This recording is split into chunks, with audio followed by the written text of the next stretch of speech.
Today, I want to talk about the 7 fears that are the most destructive for your life, your mental health, and your future. If you want to have a better future, you have to be aware that we all have 7 fears, and most of them are very hard to break. But once you get over them, I can guarantee you that your life can be totally different because you break these bad patterns, these bad beliefs. They're not letting you grow. So, the first fear is the fear of poverty. I went through poverty most of my life. When I was young, I grew up in a ghetto and we used to not have money to buy shampoo. Toilet paper was luxury. Even food was luxury. As I grown, I had to break in old patterns and notice that now I am the one responsible for my life and I'm responsible for what I think and how I approach money. Letting myself know that I am responsible for what happens to me made it very easy for me to take better decisions, make decisions that are like, all right, I'll save money. But one of the best decisions that I have that took me out of poverty is the way I think about it. And this is what I tell my family. I have family members that are going through poverty, and I have a very driven, ambitious family member that has wanting to grow, and I've been helping her.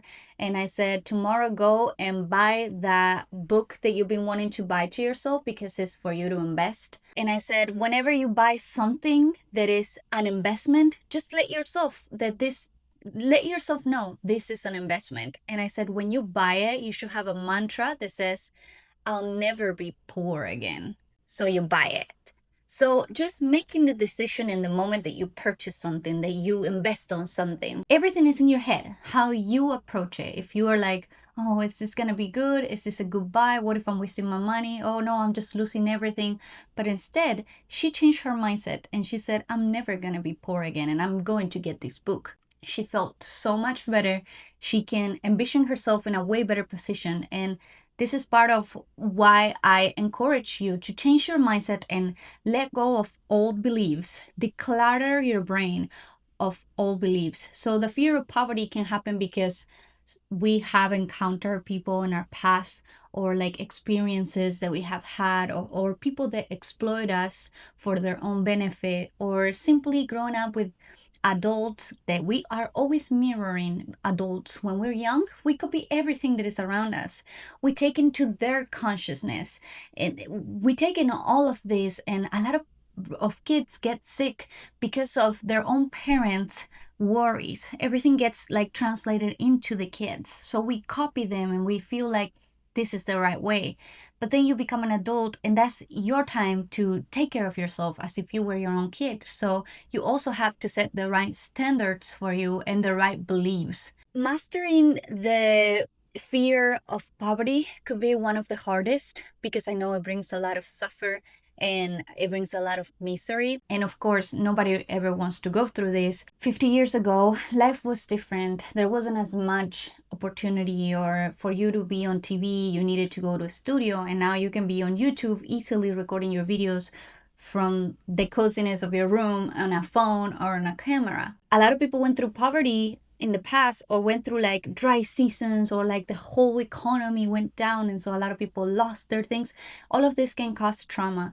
If a kid went through that with their parents, they just bought a house and then they had to go somewhere else, leave their house and go to a very small place and hardly have money to pay for things, this kid is going to grow up with a lot of trauma. Just like me, I grew up with a lot of trauma, and for me, having toilet paper literally was a luxury. But what I had to do is just change my mindset and trust that for me, there's abundance is my birthright. And a lot of mantras have helped me so much with my mindset for me to break the fear of poverty. And the way I approach situations and the way I use my money, when I give, when I buy something, when I invest, I always think the right things. And I don't take it like as this is something bad or like I will lose everything. Everything starts from what you think. Also, you have to have a really good attitude towards life. Stop being a pessimistic person that feels like nothing comes to you. There's no opportunities. There's no doors that are going to open for you. If you're a very pessimistic person with a really bad mental attitude, you are not on the right path for you to break into this fear of poverty. There's this really nice phrase or quote in the book, The Power of Now, that there's this man that is sitting down on a box. You might have heard of this. And he's a beggar and he's begging people for money. And somebody comes and asks him, "What are you doing on that box? What is on that box?" And the beggar says, "I don't know. I have no idea. I never checked on it." And the person asked the beggar, "Can you open the box?" All right, that's a good question. Why not? When the beggar opens the box, there's a treasure inside. There's a lot of money. And he's so surprised.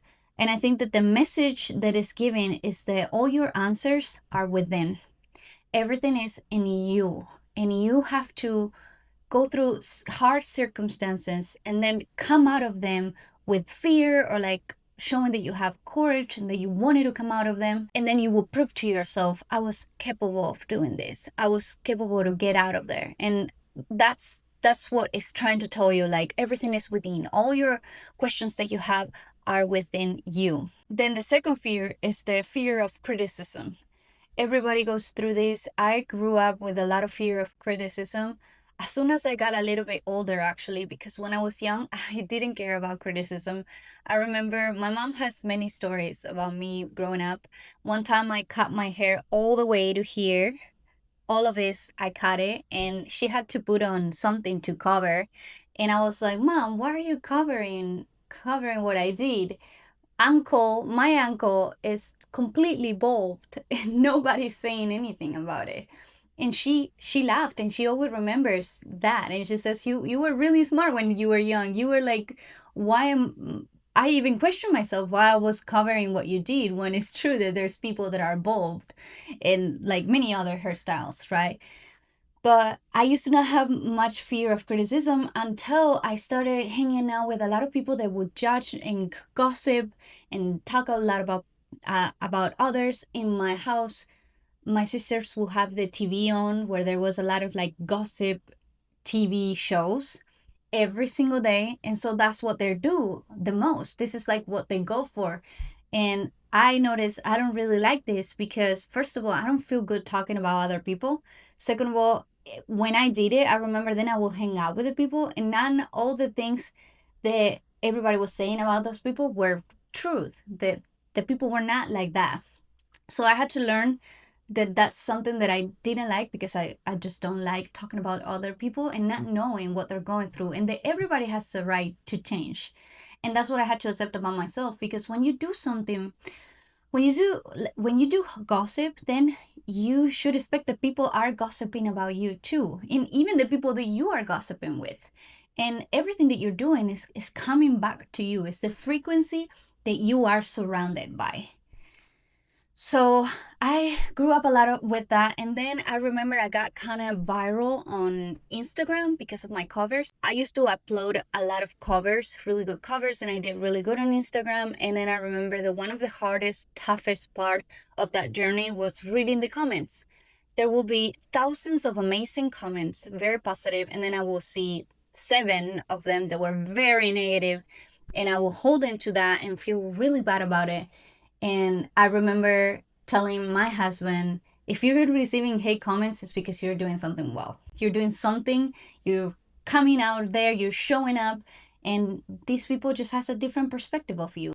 The fear of criticism is going to stop you from achieving your goals. Depending on what your goals are, whatever you do, if you receive a bad comment, a bad opinion, and you take it very personal and you make it something that is important to you, it's going to stop you from where you want to get, because you're believing on other people's thoughts and reality of you that is not you. So this is a hard one to break through, but the only approval you need is your own approval to do things. And the only person that knows you the most is you. Then we have the third fear, the fear of illness, of ill health. I think that a lot of us go through this because we might have seen people at a younger age, or we might have seen people surrounded us. We have experienced seeing people that were enjoying a lot of health, and then from a day to another they got sick, or a lot of people that were doing very good and then they fall into drugs or really bad negative habits that controls them. but they don't control their bad habits. So a lot of people fear this, they have the fear of illness, but you are in control of taking care of yourself with your habits, what you're eating, what you put into your body, what you consume. And as soon as you take responsibility for it and you say no, and you have this willpower inside of you that tells you, do not do this, this is not good for you, it'll change forever. You have no idea how many times I have gone to the refrigerator and see something that I know is not good for me, super processed, and I'm like, oh, I want to have it so much. And then I think of my body as like, I literally take a moment, I pause and I pay attention to my body and I talk to my body and I say, will this be good for you? And because I question this and because I take the time to see the consequences of what I'm about to do, and I have the power to control what I do, I'm like, I know it's not going to be good for you, so I'm not going to do it. A lot of times I have acted out of impulse and I'm like, yes, let's eat those french fries. They have really bad oils. Let's do that. And then I notice the one that lives in my body for the rest of my life is going to be me. And now I'm like really into taking care of my body. I want to look at yoga things so that my knees are strong when I'm older. I want to make sure that my wrists are strong too, because those are one of the first things that people start experiencing pain or break their wrists. And so that's what I'm working on now. Then we have the fourth fear, which is the fear of loss of love.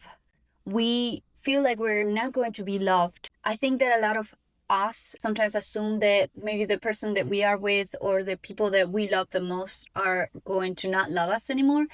And if you grew up with parents that maybe separated and you saw that, you saw this happening where people just don't have love for each other anymore, it's easier for you to fear this because you feel like at some point you're not going to be loved. But what you have to do is just trust that if somebody doesn't love you, it's because that person is not meant for you, and that for you to be loved, you have to love yourself first. Once you accept love from yourself, then you're not worried about anybody else loving you, because you love yourself. And when you love yourself, you are able to give love to other people, to teach them love, to show love to the world, and it's gonna come easier to you. Whatever you think, you can manifest. Whatever you feel or whatever you give with your words, with your thoughts, with your frequency, is what is going to shape your reality and is what you're going to attract. So just trust that if something is not meant for you, then you're going to be fine. There's something better. And also accept yourself first, love yourself first, and then you won't fear the fear of loss of love. Then we have the fifth fear, the fear of aging. A lot of people has fear of aging. I personally don't. I see it as such a good experience, like just as an experience. I want to experience what it is like to be old. So I hope I make it to the old times. And in order to do that, I also want to get there with a good mindset, with good health. So I'm starting to take care of my health now in my 20s. In almost my late 20s, I would say, because I'm 26. But for a lot of the beginning of my life, I didn't take much care of my body because I didn't know the consequences of eating junk food and all of those things. I grew up as food that was normal for me and it was the most affordable for my family. But now I'm making a completely different decision. I literally love eating healthy, taking care of my body, exercising. Exercising has changed my life literally, and I just want to make it to there. I want to be able to see my grandkids. I want to have kids too. I really want to be healthy and get older. Also, now that I grew up and I became much more mature and responsible, I feel like I can't wait to be even more responsible to see the results of that. For example, I have a business and I want my business to explode in success, and I want to make sure that I can become the person that has that very successful business. And for that, I need to have more wisdom, or I want to have more wisdom. I want to experience being more responsible, being more disciplined, and simply becoming better every time. And that's how I feel like every year gets better for me. That's how I'm feeling like every year is a better year, and it just gets better from here. And when I was young, I'm like, no, I didn't like not having my independency. I didn't like just the beliefs that I had based on who I was surrounded. And I look at myself 15 years ago and I think, I don't really want to be that age anymore. And if I was that age, I want to have the knowledge that I have now. But probably when I get older, I will also say the same thing. So I feel like here in life, I'm just in a journey and I just want to experience everything out of life. So that's how I see it. Then we have the sixth fear, the fear of liberty. A lot of people are scared of losing their freedom, and I can completely understand this. I don't know from what perspective people can feel the fear of freedom. For me was that I grew up in Argentina and then I traveled here, and in order for me to travel here to the United States, I had to get a visa that got rejected the first time and then it got accepted the second time. And then when I was here, I couldn't have a legal job and I was trapped in 2020 until I married my husband. And marrying was like, it was like, yeah, it comes with benefits. But what I was thinking is, I really want to spend the rest of my life with this person.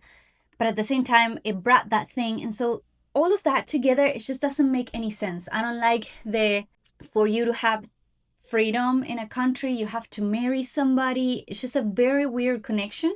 But it helped me too because I feel like I have freedom in my marriage because of everything my husband has helped me with, and it taught me so much. It showed me the right books, and I feel like now freedom comes from freeing yourself from limiting beliefs. I feel like that's complete freedom. When you have freedom of choosing the good habits, like controlling your habits and not let anything control you.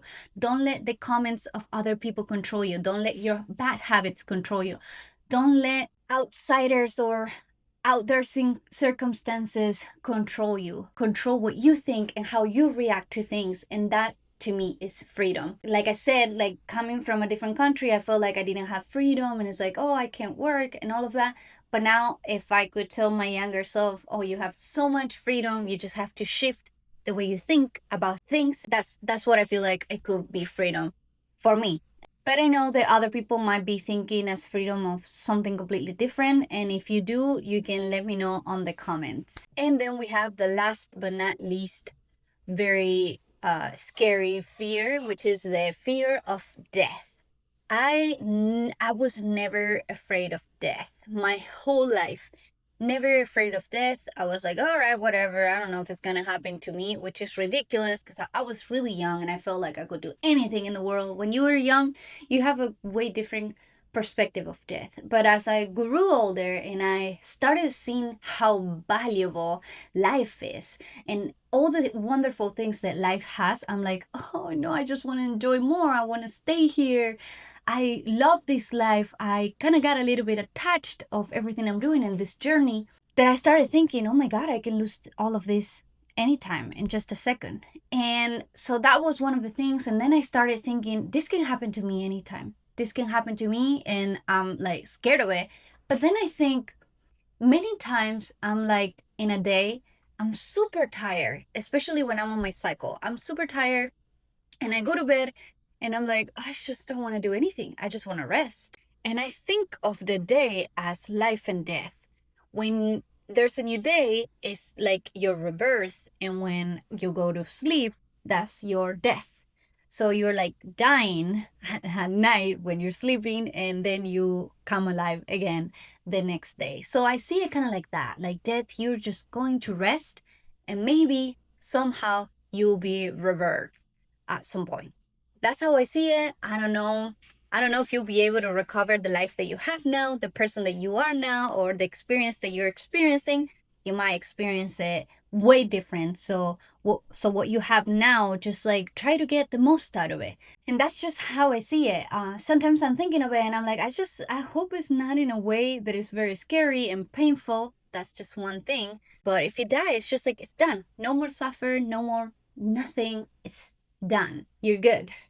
And so that's how I see it now. And I try to convince myself that it's going to be okay and that I accept whatever it comes. When you accept what is going on, with everything, with criticism, with fear of illness, with fear of poverty. When you accept things, you're like, okay, this is just an experience and everything is temporary.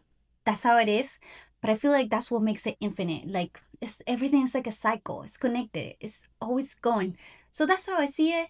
I can take more of a deep look into books or something about it, but I just see it as like you're just going to rest and maybe you come back again and again and again and like that.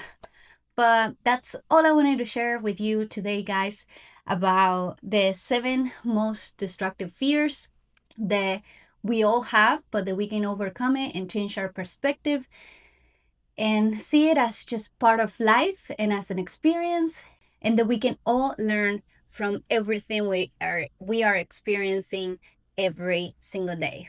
So I hope you really like this video. I invite you to download my free guide on down below on the description, and I'll see you on the next video. Bye.